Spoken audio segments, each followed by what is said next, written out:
अस्सलाम वालेकुम स्टूडेंट्स।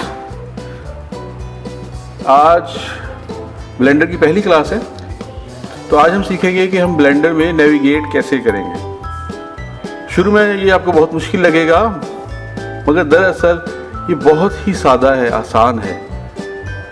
चलें जी, व्यू पोर्ट से शुरू करते हैं। पहली बात जिसके लिए सबको तजस्सुस होगा वो ये कि हम सेलेक्ट कैसे करेंगे। बहुत ही आसान, जिसे सेलेक्ट करना हो उसे लेफ्ट क्लिक करें और अनसेलेक्ट करने के लिए ऑब्जेक्ट से बाहर खाली जगह पर क्लिक कर दें तो अनसेलेक्ट हो जाएगा, बस। अच्छा, कुछ यूजर्स की ख्वाहिश होगी कि वो सेलेक्ट करने के लिए राइट क्लिक इस्तेमाल करें। हाँ, तो भाई इसके लिए हम एक अलहदा वीडियो बनाएंगे और वो आपको पेश करेंगे इंशाल्लाह कि हम लेफ़्ट के बजाय अगर हम राइट क्लिक से करना चाहें सारे काम तो कैसे करेंगे।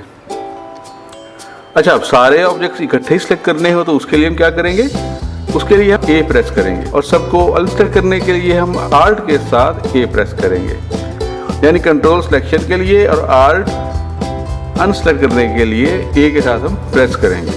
अगली बात जो आप सब सीखना चाहेंगे वो है नेविगेशन के बुनियादी असूल, यानी किसी भी चीज़ को हम कैसे घुमाएं, किसी दूसरे एंगल से कैसे स्क्रीन पर लाएं और अपने व्यू पोर्ट में जो भी नज़र आ रहा है तो जूम कैसे करें और जूम आउट कैसे करें। ये सब करने के लिए आपको इन बटन्स को इस्तेमाल करना होगा जो यहाँ हैं। अब मिसाल के तौर पर हम अपने क्यूब को घुमाना चाहते हैं तो खुशकिस्मती से हमारे पास एक दस्ती गिज़्मो मौजूद है जो व्यू पोर्ट के ऊपर दाएं जानिब कोने में मौजूद है, यानी टॉप राइट कॉर्नर में, और जो कुछ ऐसे दिखता है। अब जरा गौर करें कि जैसे जैसे इसके ऊपर माउस आता है तो हर एक्सिस के ऊपर माउस पॉइंटर के आने से उसका निशान वाज़ेह हो जाता है, तब्दीली आती है कोई। अब क्या तब्दीली आती है? अब देखें, जैसे ही ये माउस ब्लू कलर के Z एक्सिस के ऊपर आए, लेफ्ट क्लिक प्रेस करें और आपको टॉप व्यू नजर आना शुरू हो जाएगा, यानी ऊपर से जो आपका ऑब्जेक्ट है उसके बिल्कुल ऊपर से दिखाई देना शुरू हो जाएगा। और यही अमल किसी भी दूसरे एक्सिस पर करें, यानी Y पर या X पर, तो उसी सिमत से आपको उसका व्यू नजर आना शुरू हो जाएगा। आप में से बहुत सौ के लिए ये बात भी शायद नहीं होगी, यानी माउस के दरमियान वाला बटन जो स्क्रॉल होता है आमतौर पे, उसको भी प्रेस करके हम कुछ काम कर सकते हैं। लेकिन गिज़्मो के बजाय व्यू पोर्ट के किसी भी हिस्से में आप मिडिल माउस बटन दबाएं, यानी जो स्क्रॉल वाला बटन होता है, स्क्रॉल करने की वजह से प्रेस करेंगे और जब आप मूव करेंगे तो आपको पता चलेगा कि दरमियान वाला माउस बटन कितने काम का है। अब अगर आप गौर करें तो हमारा व्यू ऐसा लगता है कि जैसे स्क्रीन के किसी एक नुक्ते से जुड़ा हुआ है जो कि स्टार्ट में दरमियान में था, और जैसे जैसे आप स्क्रीन को मूव करते रहे इधर उधर, वो उसी जगह पर स्क्रीन के साथ ही हिलता रहा। ठीक है, इसे हम पिवट पॉइंट भी कहते हैं। अच्छा, अगर हम व्यू पोर्ट पर मौजूद क्यूब की साइड को स्क्रीन के दरमियान में लाना चाहें तो इसके लिए हम इस हाथ के निशान को, ये नजर आ रहा है ये हाथ का निशान, इस हाथ के निशान के ऊपर माउस से क्लिक करेंगे और उस तरफ ले जाएंगे जिस जानिब हम चाहें। अब हम महसूस करेंगे कि आपका पिवट यानी वो नुक्ता मरकज तब्दील हो चुका है। हॉट की इस्तेमाल करने वालों के लिए बस शिफ्ट और मिडिल माउस बटन को प्रेस करके व्यू पोर्ट के किसी भी हिस्से की तरफ मूव कर दें तो वही काम माउस भी कर रहा होगा।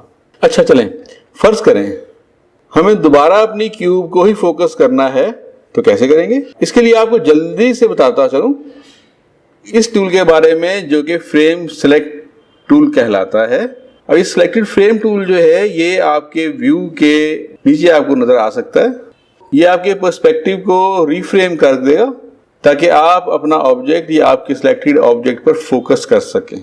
ये नतीजा हासिल करने के लिए नंबर पैड पर डॉट, जिसे पीरियड भी कहा जाता है, उसको आप प्रेस करेंगे तो भी यही नतीजे नमूदार होंगे। अब जब हम क्यूब को इतने करीब से देख रहे हैं तो आप यकीनन पूछोगे कि हम इससे दूर कैसे होंगे। ये बहुत आसान है और आप खुद ही समझ भी जाएंगे कि जो गिज़्मो के साथ आपको एक लेंस नजर आ रहा है, अदसा टाइप एक आइकन नजर आ रहा है, आप इस पर क्लिक करें और ड्रैग करें तो आप जूम इन और जूम आउट बआसानी कर सकते हैं, या आप माउस के स्क्रॉल के साथ भी यही काम कर सकते हैं, यानी उसको ऊपर या नीचे आप घुमाएंगे तो आपको व्यू में फ़र्क नज़र आएगा। اور نم پیڈ پر موجود جمع اور نفی کا جو نشان ہے، پلس یا مائنس کا جو نشان ہے، پلس اور مائنس کی کیز سے بھی یہی کام لیا جا سکتا ہے۔ نیویگیشن کے لیے اتنا ہی بہت ہے، مگر آپ نے نوٹس کیا ہوگا کہ ہم نے 2 اور بٹن جو نظر آ رہے ہیں ان کو ڈسکس نہیں کیا۔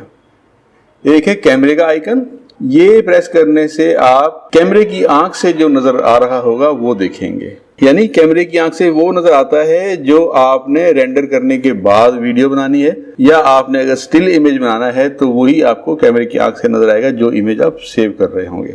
اور اسی طرح آپ نمبر پیڈ پر موجود 0 بھی استعمال کر سکتے ہیں، اس سے بھی یہی ہوگا کہ آپ کو کیمرے کا ویو نظر آنا شروع ہو جائے گا۔ اور یہ چھوٹا بٹن جو ایک گریڈ کی طرح نظر آ رہا ہے، شروع میں آپ کو شاید کنفیوز کرے۔ اس کو پریس کرنے سے آپ کا ویو پورٹ آپ جب چاہیں آرتھوگرافک موڈ میں دیکھ سکتے ہیں اور جب چاہیں پرسپیکٹیو موڈ کا ویو دیکھ سکتے ہیں۔ اس کی وضاحت کے لیے کہ یہ دونوں موڈ کیا ہوتے ہیں آپ کو ایک مثال پیش کرتا ہوں۔ اس کو پریس کرنے سے آپ کا ویو پورٹ آپ جب چاہیں آپ کو آرتھوگرافک موڈ اور آپ جب چاہیں آپ کو پرسپیکٹیو موڈ کا ویو دکھا سکتا ہے۔